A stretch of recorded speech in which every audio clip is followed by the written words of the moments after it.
What's up, fight fans? This is Kurt DeVille with Counterpunch Boxing News, and I have some new news concerning Oleksandr Usyk. Oleksandr Usyk's promoter says it looks like we have a fight to make, as Usyk's promoter to hold talks with Eddie Hearn today over a potential Anthony Joshua fight, as his undisputed bout with Tyson Fury hits another hurdle in the shape of Deontay Wilder. Joshua was set to take on Tyson Fury on a highly anticipated bout, we know, for August 14th, but a deal mediator ruled Fury must fight Deontay Wilder again by September.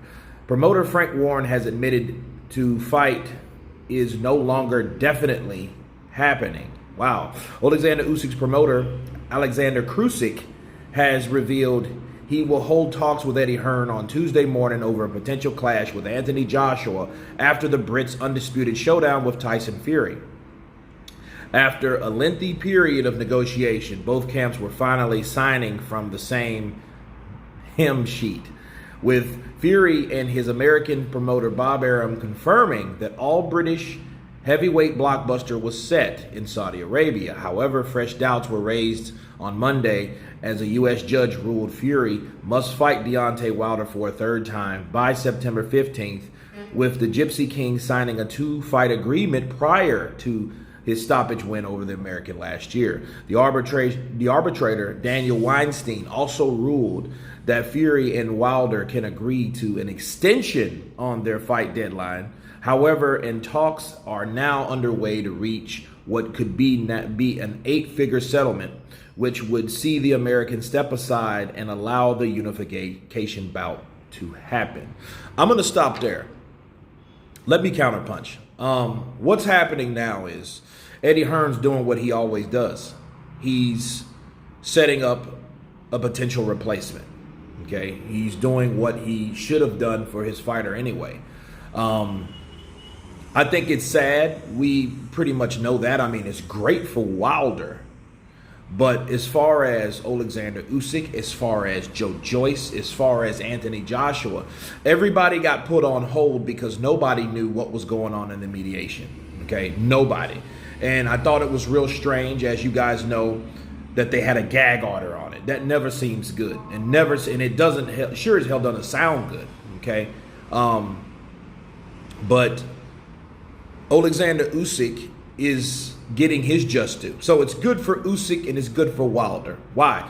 Because Usyk, if he gets this opportunity, that's the opportunity that he wanted, that he was already obligated to get anyway. Okay? Because he was the WBO mandatory.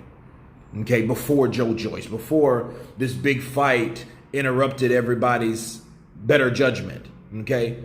But there was a rotten apple amongst apples.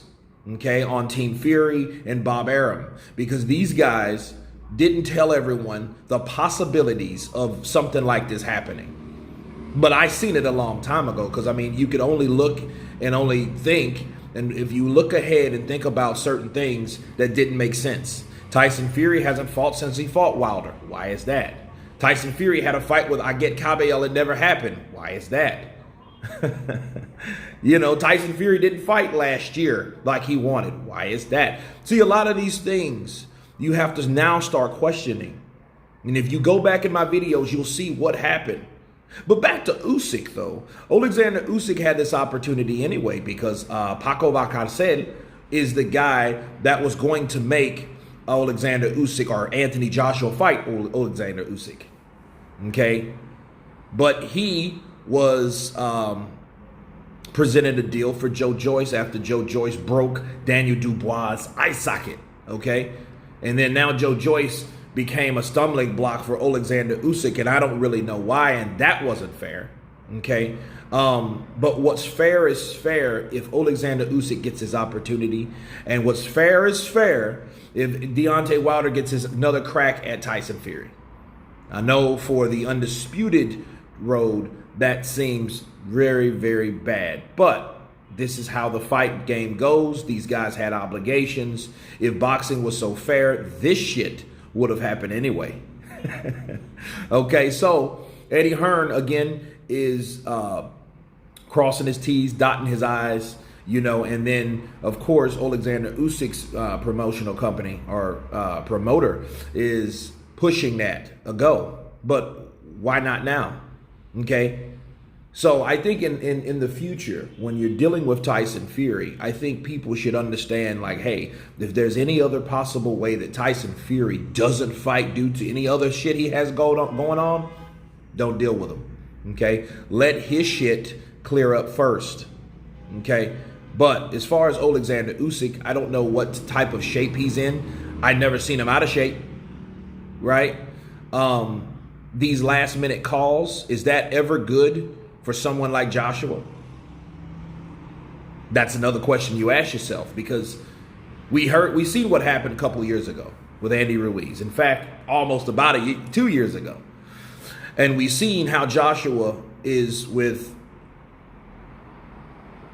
touch-in opponents, last-minute replacements, right? He's not good at all.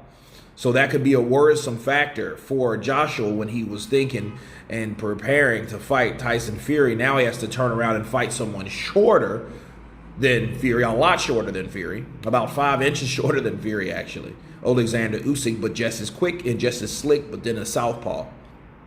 That's a totally different strategy, okay? But it's one hell of a fight still, nonetheless. So if the fight happens, I'm going to be happy either way, because guess what? Oleksandr Usyk gets his opportunity like he wanted from the jump. Okay, so anyway, you guys tell me what you think of Eddie Hearn, Oleksandr Usyk, Anthony Joshua, Alexander Krusik, bars, are in negotiations now of getting this fight on. You guys tell me what you think of Usyk versus Joshua potentially. Of course, please subscribe. And you guys been counterpunching. Peace.